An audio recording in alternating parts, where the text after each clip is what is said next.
Meron din naman palang walang gutom kitchen dati si Duterte. Ito yun, panoorin muna natin.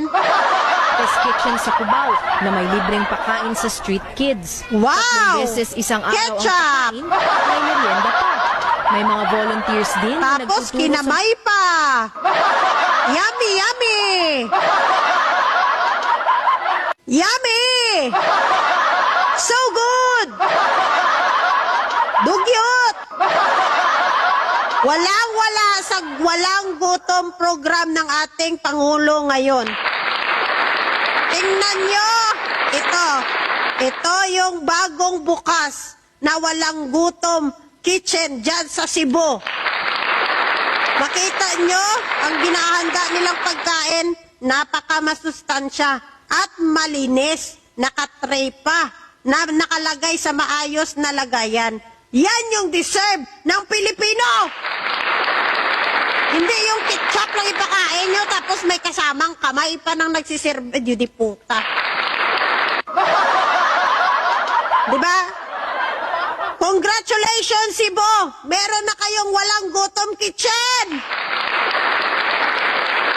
At makita natin yung mga DDS sa ilalim, galit na galit sila kay Gobernador Pam. Huy, mga alinganga na ano ka mo?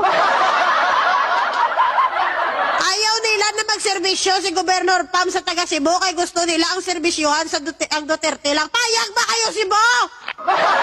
Payag ba kayo na ang serbisyohan lang ni Gobernador Pam is Duterte? Ang loyalty ni Gobernador Pam na sa kay Duterte at hindi sa inyo? Ay! Dapat nga magpasalamat kayo sa gobernador nyo kasi hindi namumulitika. Hindi namimili ng kulay. Ang mas inuuna niya is yung kung ano ang mapakinabangan ng taga Cebu at kung ano ang mas maganda para sa Cebu. Dapat maging masaya kayo. Hindi yung puro kayo minumura nyo ang inyong gobernadora. Deserve nyo taga Cebu na ang loyalty ng politisyan na sa inyo at hindi sa mga kapwa nila politiko. Nagigets nyo? Hindi yung magagalit kayo kay makita nyo si Gobernador Pam nakasama si BBM dahil ayaw nyo kay BBM. O ano magawa nyo, Pangulo yan eh? Ano mangyayari sa Cebu kung hindi makipagtrabaho si Gobernador Pam kay BBM? Maano ka mo? Sige nga, maano ka mo? May mangyayari ba sa Cebu na ganyan kung hindi makipagtrabaho si Gobernador Pam dyan kay BBM? Wala! Walang mangyayari sa inyo! Si BBM walang pinipiling kulay. As long as mapakinabangan at makatulong sa kababayan, ginagawa ng Pangulo. Walang kulay-kulay ang Pangulo. Kayo na mga DDS ang namumulitika. Ang gusto nyo, pagka Duterte gusto nyo, sa kanila lang yung loyalty. Sa kanila magserbisyo, sa kanila magtrabaho. O ano mangyayari sa bansa natin kung lahat ng politisyan ang kanilang loyalty ay nasa politiko? Manuta! Utok ba? Kaya napakaswerte ng Cebu na meron silang gobernadora na hindi na politika. Nga walang kulay sa politika. Na mas iniisip at inuuna ang kapakinabangan at ang mga makakabuti sa kanyang lokal. Yan yung mga politisyan na dapat tularan.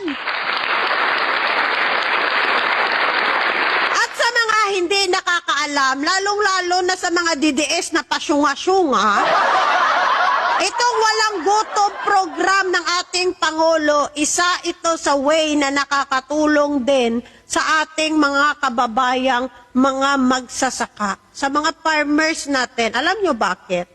Kasi mismo ang gobyerno ang bumibili ng kanilang mga produkto at ilagay dyan sa walang gutom kitchen at ibigay sa mga benepisyaryo.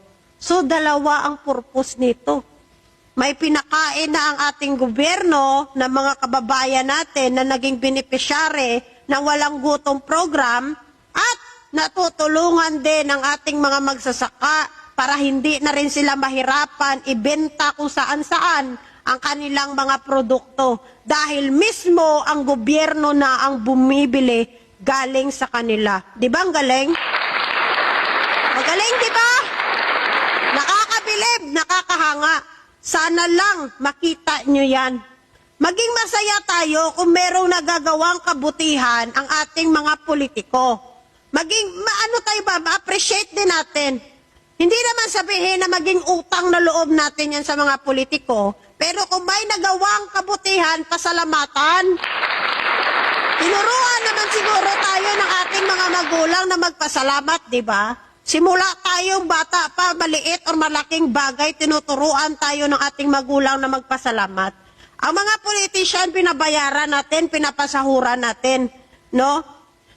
Sinasabi kasi ng iba, hindi dapat magpasalamat kay pera mo yan. Hindi pwede. May effort din sila dyan. Kahit sabihin natin na pera natin, ang pinapasahod sa kanila, may effort pa rin sila. Kasi hindi mangyayari ang isang proyekto kung hindi rin nila pag-iiportan. Yung sinasahod nila sa atin, kapalit nun serbisyo. Magpasalamat pa rin tayo dahil siniservisyohan tayo ng tama at totoo. Diba? So, tigilan nyo na yung pamulitika nyo dyan. Palakpakan natin ang administrasyong Marcos dahil sa maganda, malinis na walang gutom kitchen at hindi ketchup ang pinapakain. Napakaganda, napakaaliwalas, deserving ang Pilipino ng ganitong programa at deserve ng bawat Pilipino ng malinis, maayos, masustansya at magandang pasilidad na makainan. Itong walang gutom kitchen ng ating Pangulo, napakalupit.